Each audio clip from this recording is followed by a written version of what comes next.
Hello friends, स्वागत है आपका उन्नति अकेडमी में। दोस्तों, आज हम यहाँ पर बात करने वाले हैं राष्ट्रीय हरित अधिकरण के बारे में, जो कि आपके एमपीपीएससी प्री के पॉइंट ऑफ व्यू से काफ़ी महत्वपूर्ण टॉपिक है, जिसको हम बात करें यहाँ पे इंग्लिश में बोलें तो हम बोलते हैं इसको नेशनल ग्रीन ट्रिब्यूनल। ठीक है।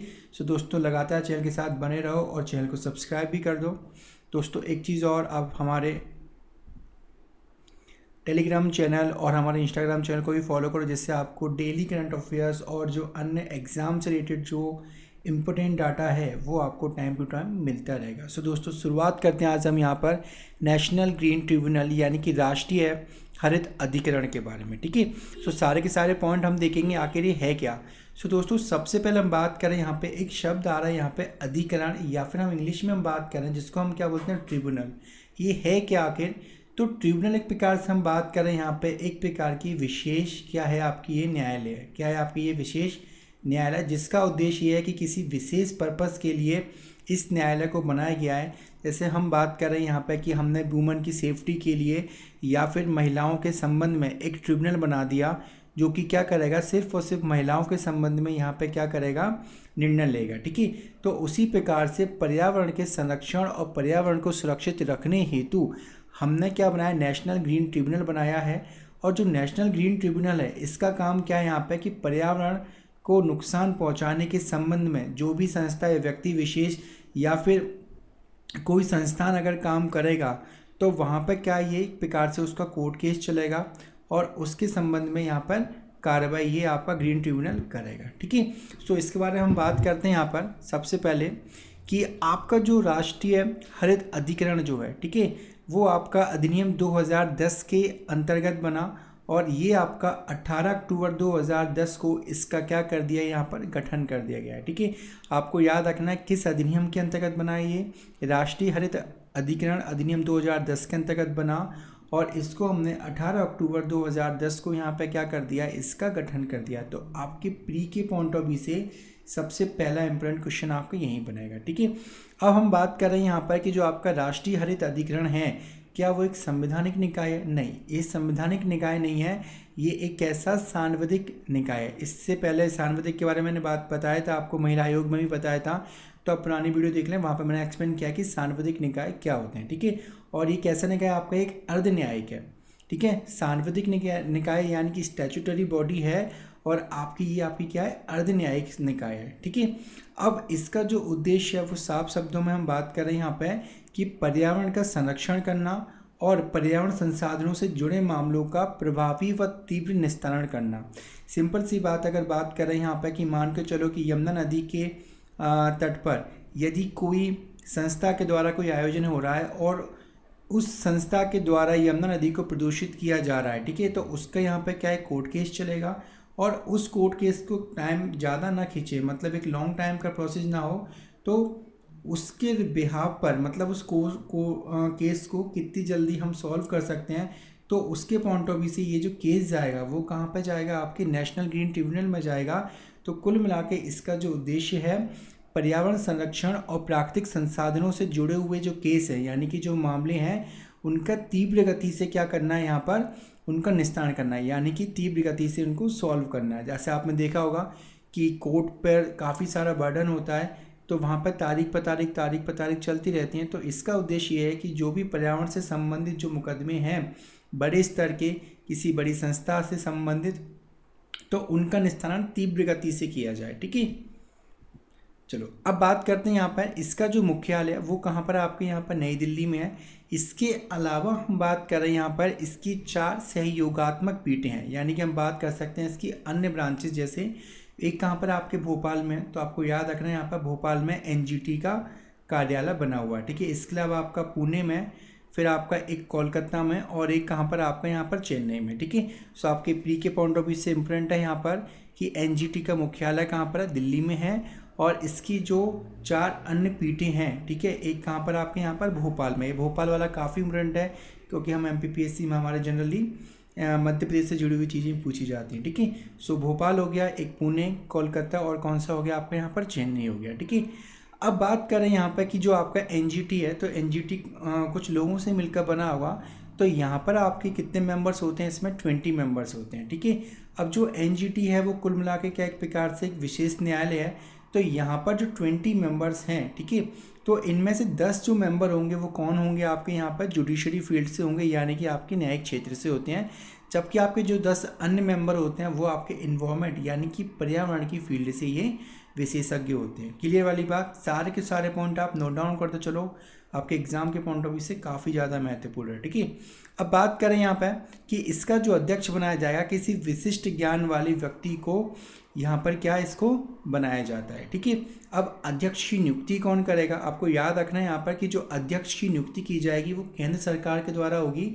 और एक चीज़ विशेष याद रखना है यहाँ पर कि जो केंद्र सरकार अध्यक्ष की नियुक्ति करेगा तो उसमें जो भारत का मुख्य न्यायमूर्ति यानी कि आपके जो मुख्य न्यायाधीश होंगे तो उनके परामर्श से केंद्र सरकार यहाँ पर इसके अध्यक्ष की नियुक्ति करेगा। क्लियर वाली बात, ठीक है। ये सारे के सारे पॉइंट याद रखना है क्योंकि प्री के पॉइंट ऑफ व्यू से बहुत महत्वपूर्ण है, ठीक है।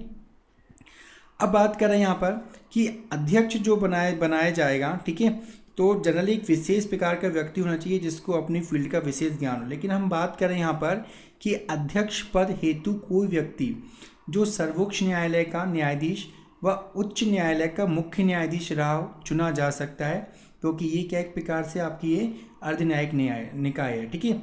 जबकि अन्य जो न्यायिक सदस्य होते हैं उनको उच्च न्यायालयों के सेवानिवृत्त जो न्यायाधीश होते हैं उनके माध्यम से इनको चुना जाता है, ठीक है। सो आपको याद रखना है यहाँ पर कि अध्यक्ष कौन बनेगा, जनरली अध्यक्ष वो व्यक्ति बनता है इसमें जो कि आपका सुप्रीम कोर्ट, कौन आपका यहाँ पर सर्वोच्च न्यायालय यानी कि सुप्रीम कोर्ट का क्या न्यायाधीश रहा हो, है ना, मतलब न्यायाधीश हो, और हाई कोर्ट उच्च न्यायालय यानी कि आपके हाई कोर्ट के जो मुख्य न्यायाधीश रहे। तो इस प्रकार के व्यक्ति को अध्यक्ष पद पर नियुक्त किया जा सकता है।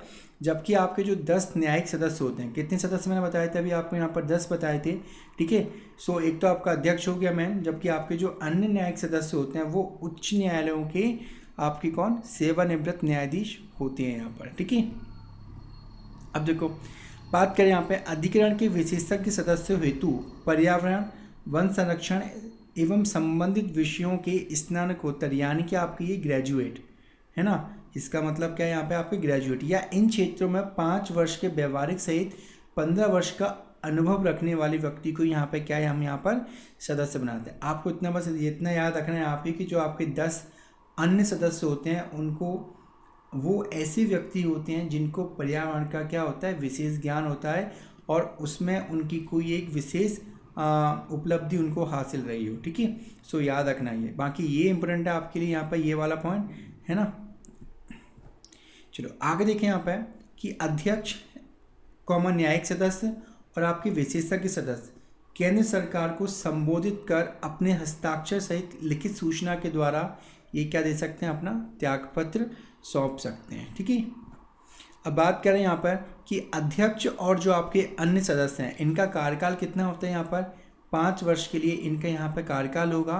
और किसी अध्यक्ष या सदस्य को यदि एक बार नियुक्त कर दिया है तो ऐसा नहीं है कि 5 साल के बाद हम यहाँ पर क्या करें उसे पुनः नियुक्त कर दें, ठीक है। सो आपको याद रखना है यहाँ पर कि पुनः नियुक्ति के ये क्या होते हैं, पात्र नहीं होते, मतलब 5 साल का टेन्योर रहेगा इनका। 5 साल के बाद हमको किसी अन्य व्यक्ति विशेष को यहाँ पे अध्यक्ष या सदस्य बनाना रहेगा, ठीक है। तो इसमें पुनर्नियुक्ति का जो है वो प्रोसेस नहीं होता है, ठीक है। अब बात करें यहाँ पे आपका अध्यक्ष व सदस्य को तब तक नहीं हटाया जाएगा जब तक सुप्रीम कोर्ट में एक न्यायाधीश की जांच के बाद केंद्र सरकार पद से हटाने का आदेश ना दे, ठीक है। जनरली क्या होता है कि पॉलिटिकल इन्वॉल्वमेंट क्रिएट किया जाता है, राजनीतिक फ़ायदों के लिए क्या किया जाता है, अध्यक्ष सदस्य को हटा सकते हैं, बट ऐसा नहीं है कि अध्यक्ष और सदस्य को इसमें हटाया जा सके। जब भी हटाया जाएगा जब सुप्रीम कोर्ट में एक न्यायाधीश एक समिति बनाता है और उसमें जांच के बाद वो केंद्र सरकार को बोले कि हाँ ये जो व्यक्ति है वो हटाने योग्य है, इसने कुछ गलत काम किया है, ठीक है। सो आपको याद रखना है यहाँ पर कि अध्यक्ष व सदस्य को तब तक नहीं हटाया जाएगा जब तक सुप्रीम कोर्ट में एक न्यायाधीश की जांच के बाद केंद्र सरकार पद से हटाने का आदेश ना दे यहाँ पर, ठीक है। अब किसी व्यक्ति पे अगर उसे हटा रहे हैं तो कम से कम उसे सुनवाई का मौका तो दिया जाना चाहिए।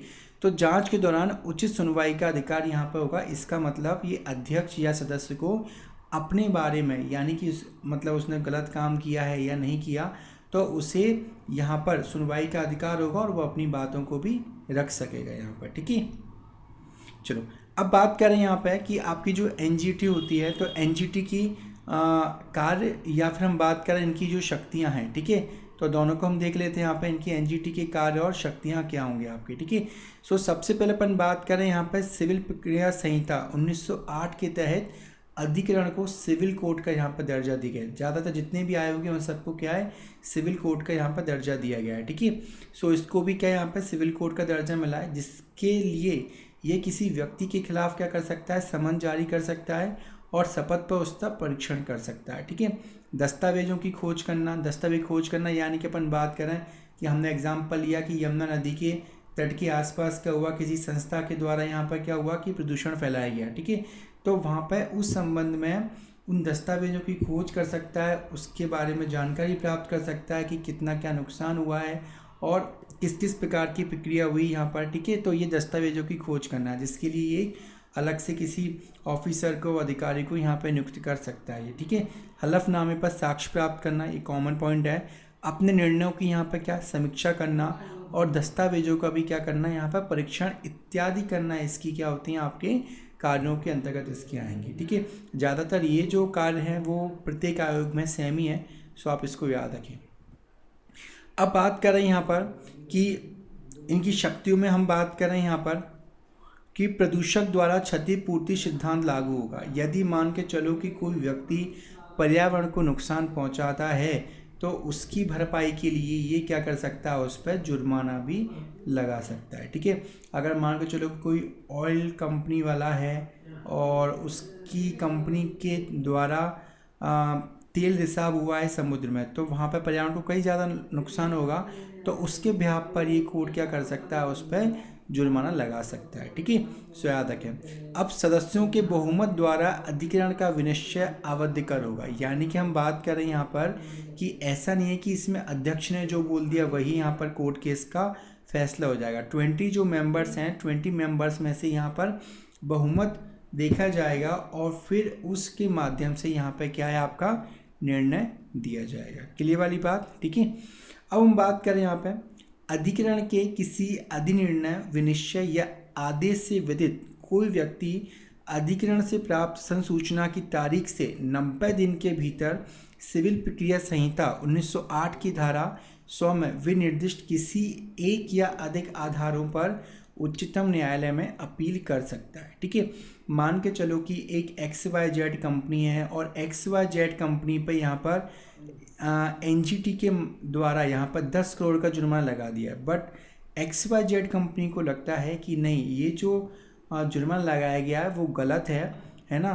तो ये कि XYZ कंपनी क्या कर सकती है कि जिस दिन मुकदमा एनजीटी ने जो फैसला दिया उसके बाद यहाँ पर ये 90 दिन के अंतर्गत सुप्रीम कोर्ट में जाके अपील कर सकती है और अपना पक्ष यहाँ पर सुप्रीम कोर्ट में रख सकती है, ठीक है। सो ये काफ़ी इंपॉर्टेंट है, मे बी पॉसिबल है आपके ये प्री में ये क्वेश्चन बन जाए आपके, ठीक है। सो दोस्तों सारे के सारे पॉइंट आप याद रख लो। कुल मिला के आपको बस इतना याद रखना है कि पर्यावरण प्रदूषण के संबंध में अगर किसी भी प्रकार के फैसलों को जल्दी और कम समय के अंतर्गत यहाँ पे उसका केस सॉल्व करना है और उसकी फैसला देना है, तो वो केस कहाँ जाएगा, एनजीटी पे जाएगा, ठीक है। अब इसमें जो भी जुर्माना लगाया जाता है तो उसकी राशि जो रहती है ना, वो आपके कहाँ पर जाएगी, आपके यहाँ पे एनवायरनमेंट रिलीफ फंड में जाएगी, ठीक है, जिसका उपयोग उसकी जो क्षतिपूर्ति हुई है पर्यावरण की तो उसके लिए किया जाएगा यहाँ पर, ठीक है। तो ये भी इम्पोर्टेंट फैक्ट है यहाँ पर कि एनजीटी जो जुर्माना लगाएगी वो आप पे कहाँ पर जाता है, एनवायरनमेंट रिलीफ फंड में ये पैसे को जमा कर दिया जाता है। क्लियर वाली बात। सो दोस्तों आज के लिए बस इतना ही।